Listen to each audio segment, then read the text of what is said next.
There we go. These are real teacher issues that you have to experience. Yeah. Learning in advance. But, so, does anybody have any questions about if you guys want to travel abroad and go somewhere new? Yeah. This is less about travel abroad, but how, okay, so when you have your passport, it's not like a forever thing. No, it's 8 years. Okay. Yeah. And that being said, once you have it, it's super easy to renew. I think it's like $50. You just send a check in, they send you a new one, it's good. And I think you need a new picture, which you just get at Walgreens. Okay. So it's pretty easy, and it's good for a while. So is that like, can you get it renewed just by traveling, or is it like you have to actually mail it in? So example, mine I think expires in 2026. And to do that, all I have to do is go to the post office, or I think you can even do it online, and you fill out a paper, and you have to do a check. You can't do card or cash. You mail in the check, and that's the end of it. Then about a week later, you get your new passport in the mail, and you have to technically destroy your old one. Okay. Now, whether you do or not, that's okay. Just don't try and travel with it, because if you get caught traveling with an expired passport, you will go to jail for a while. Especially if you have a new one. I personally haven't experienced that, but I can imagine it's a nightmare. Yes, ma'am. So in what countries are U.S. embassies? And like, you know, like in all the movies where there's some crisis, like this is Civil War in the country, and then the Americans have to escape to the U.S. embassy. Like, how does that work? Okay, very, very good question. So there's a U.S. embassy in every single country in the world except for North Korea. Now, if there is a problem in that country, they will evacuate the embassy like they just did in Sudan this week. So Sudan is in the middle of a civil war, so the Marine Corps went in and evacuated the embassy, pulled everybody out, and called it good. Now, if you are in a country and there is a problem, I would highly recommend don't go to the embassy. Find your own way out of the country, because right now there's 16,800 Americans trapped in Sudan, and the U.S. government just said, good luck, kids. So find your own way out. When I was in the Marines, one of my big jobs was actually what's called embassy recapture, which meant if an embassy was overrun, we went in, kicked in the door, and took it back, which thankfully has never happened. But we were told if there's American civilians outside trying to get in, you tell them to go kick rocks and find something new. And personally, when I was in Turkey last year, I decided to go to the embassy to see a buddy who's stationed there. And I got there, and he wasn't allowed to come see me. They took my passport and wanted to know why I was there, and I was stuck there for about 4 hours. And then I asked them, so it says in your passport book, in case of an emergency, find the nearest U.S. embassy or consulate. And the person at the embassy looked me straight in the face and said, if there's an emergency, don't come here. So definitely, if it's reality, if you are personally being targeted, it's not like a big emergency, like just say you've been framed for a murder, then go to the embassy. But if it's actually like that country's in a civil war, like just say you went to Thailand and there's a coup, just get out of the country any way you can. Now, there also is, usually in your passport, I don't remember the exact number, but there's a phone number that says, if you're in trouble, call this number and we'll try and help you, and it literally puts you in contact with the embassy, or if the embassy's shut down, it automatically routes you to the someone that can help you. So definitely a good option, but great question. Any other questions? Have a fucking France, Maddie. How long do visas last? It's for as long as you say you're there for. Each country is slightly different, and each type of visa is different. So for the U.S., you have J1 visas, and J1's the only one I can think of because that's what my wife originally had. But there's like 8 different kinds of visas, and each one lasts a different amount. I'll get into that when it comes to people coming here. But like, for example, when I go to Turkey, I can be there for up to 90 days, but my visa is only good for as long as I say. So when I say I'm going to be there from June 1st through July 1st. Cool, while I'm there, I'm good. But on July 2nd, I better be out of the country. Even though technically that visa is good for 90 days, even though I said I was only going to be there for that amount of time. Now you can leave early. If I want to leave June 20th, that's fine. They'll ask you, oh, why are you leaving early? And you just tell them the truth. Just, oh, I changed my mind, I'm coming back early. But you never want to be there longer than your visa says. Because as soon as that happens, you're what is called an illegal immigrant. And the U.S. might deport you. Most countries will lock you up into a 90-day deportation period where you are in their prison for 90 days, which most countries do not have nicer prisons as the U.S. Most places it's, if you get food, you got it. Good luck. Yes, ma'am. Yeah, what happens if you're in a country and something comes up and you're going to be there longer than you said you get on your visa? What do you do? Usually you can go to the local law enforcement there and they can extend it, or you can go to the airport and there's a passport control point there and you can do that. I haven't had to do that yet, but actually the last time we were in Turkey, I actually thought about doing that.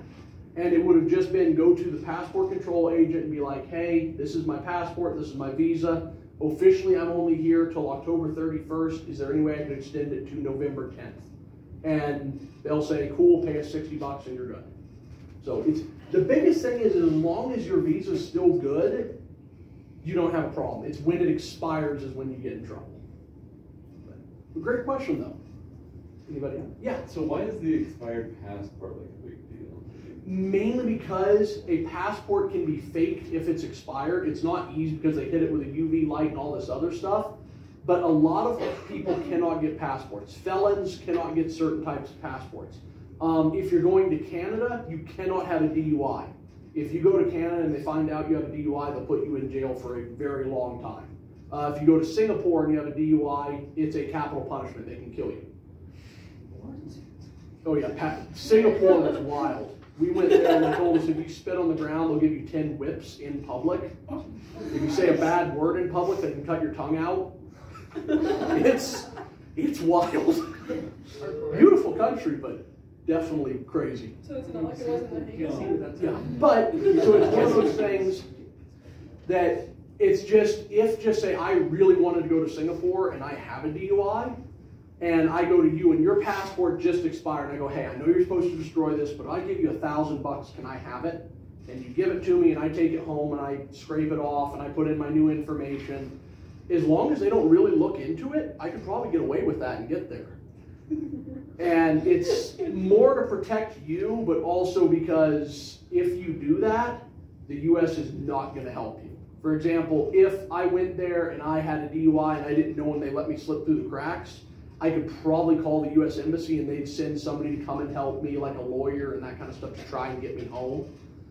If you went there with an illegal passport, you're in big, big, big trouble. They're not going to help you. As far as they care, you're personnel non grata, which means you no longer exist.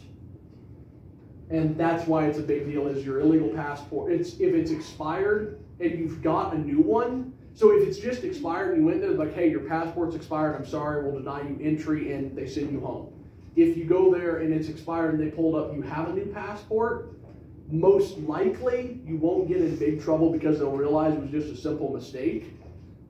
But you'll have to be able to explain, why are you using your expired passport when you have a new one? Why didn't you destroy the old one? So it's just that whole thing of you have to prove who you really are. So is anybody planning on traveling somewhere? Oh, yes, ma'am. I'm going, so I go be a foreign exchange student next year. Okay, So that'll be fun. Where to? it's a good, I don't remember the name of it. It's Okay. District 1690. What region? Southwest. It's like in the southwest, so the nicer part. Good. Just weather-wise, France. Yeah. France will be fun. But yeah, it's definitely, don't let this discourage you from traveling somewhere, because it is a awesome, awesome experience. Just make sure you do it right and do it safe. And also, officially, they never tell you this, but either have a little book that they call them dictionaries, even though it's not really a dictionary, it's just like English to this other language, or just go on Google Translate, translate important phrases, print it on a paper and carry that in your pocket, just in case you need help, and have it say something like, where is the hospital? Can you call the police? I need help, that kind of stuff. So in case you just broke your arm and there's somebody standing there, you can hand them the paper and point it, I need the hospital. And they'll be like, oh, okay, and take you. Funny story, my first time I went to Turkey, I went to visit a friend and we went to a restaurant and she had to leave early and I had to go to the bathroom.